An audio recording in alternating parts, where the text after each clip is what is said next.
So we've got 1.25 cups of orzo here. And the thing that's kind of different from most other pasta recipes that I typically make is we actually want to measure the water we're cooking it in. That's because starch is a key ingredient in this recipe. So in this pot here, I have got 4 cups of water. I've measured it.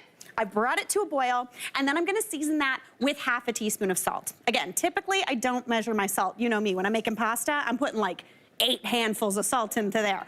But 1/2 teaspoon is perfect because we're actually gonna use this liquid to bring the sauce together. So we wanna actually measure this water and measure that salt to make sure it's seasoned properly. So into that boiling water, we're gonna go in with our 1.25 cups of orzo. It's gonna look like too much. It's really gonna cook up and it's gonna kind of swell, but it will come together. And what's gonna happen is it's gonna release that starch, giving you a really kind of starchy water. All that starchy water is gonna be looking for something to grab onto, and that, my friends, is cheese. So we're gonna get into that in a minute. So give that a stir, doing its thing. Now we're gonna move on though. Cacio e pepe literally means cheese and pepper pasta.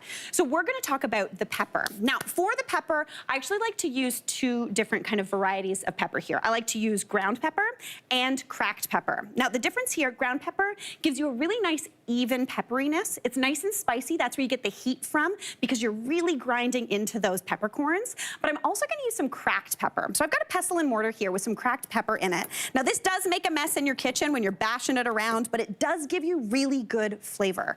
Cracked pepper gives you more of that smoky pepper punch because you're not grinding it down as much and exposing all of those volatile compounds that make pepper taste really obviously peppery. Gives you a nice smoky flavor. So for the pepper, I have got here a pan over medium heat. This is a pasta that comes together in your pan really, really easily, so super tasty. We're gonna go in with anywhere from, I'd say, 1 teaspoon to 2 teaspoons of pepper, depending on how spicy you'd like it. I'm starting off with my nice ground black pepper. As you can see, we're getting a little bit of smoke. The toasting process is gonna make this a little bit more smoky and a little bit nutty, but I'm gonna go in with that ground pepper. Then I'm also gonna go in with some of this cracked pepper.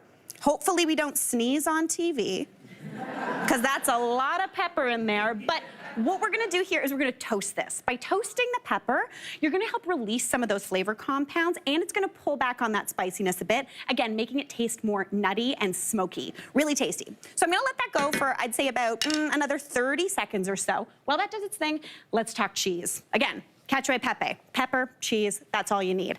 I like to use 2 different types of cheese here. I like to use Pecorino Romano and Parmigiano Reggiano. If you just want to use one, this audience knows what's up. They know what's good. If you just want to use one, you can do that. But Pecorino Romano is really great because it's a sheep's cheese, so it's a little bit funkier. It's a little brighter tasting. So I'm going to go with about 1 cup of that. And as you can see, I'm grating this on the fine side of my box grater. The reason I want to use the fine side here is because by grating the cheese on the fine side, it's breaking up all those protein strands that kind of give you that cheese pull. Now we all know and love a good cheese pull, but when you're having cacio e pepe or carbonara, you're looking for more of a creamy sauce than a cheesy, stringy sauce. So you want to grate it on the fine side of your box grater. If you were to use the large side, that's going to give you the clags, and it's going to kind of give you bits of cheese that kind of want to be like this. Does that make sense to anybody else? You know what I'm talking about. You overheat and it's like, ugh, and you're like, I don't know what to do here. We want it nice and creamy. All right, so get that nice and grated, about 1 cup of that pecorino. Thank you so much, guys. We're also gonna do 1/2 cup of the Parmigiano Reggiano. I love that, it's really nutty and delicious. It's a little bit of a sweeter cheese, it's super tasty. Obviously known as the king of cheese for a reason. Really wonderful. But I only like about 1/2 cup of that. That's gonna kind of round out with a little bit of nuttiness, that sharper pecorino. But if you wanted to switch this up and do more of the parm and less of the pecorino or just full parm, go for it. So about 1/2 cup of that, looking good. As you can tell, I've measured the water. I'm not measuring the cheese. Measure with your heart. All right, back over here, we've got that pepper doing its thing. I'm gonna turn the heat down now, because basically the next step, what we wanna talk about is emulsification. So we've kind of broken down the proteins in the cheese, and we wanna bring this together into a nice creamy sauce without cream. So over here, I have got my orzo that has cooked up, and as you can see, it has absorbed most of that water. Like, look at that. Looking pretty good. There's still some water in there. I might steal some from the other one. But what I'm gonna do is I'm actually gonna transfer this right on into this pan. So using a strainer, just grab those noodles out, go right on in. Actually, you know what? Because we're on live TV, I cooked this too long, so there's no water left, so I'm gonna do this.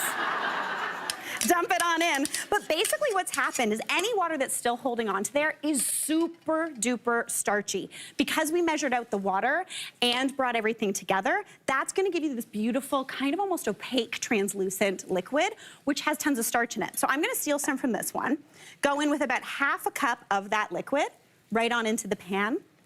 And that liquid with that starch in it kind of serves as like food Velcro. It's gonna want that cheese to grab on. It's gonna bring everything together. So going in with that water. Then we're gonna go in with our cheese. Now I like to add my cheese just a little bit at a time.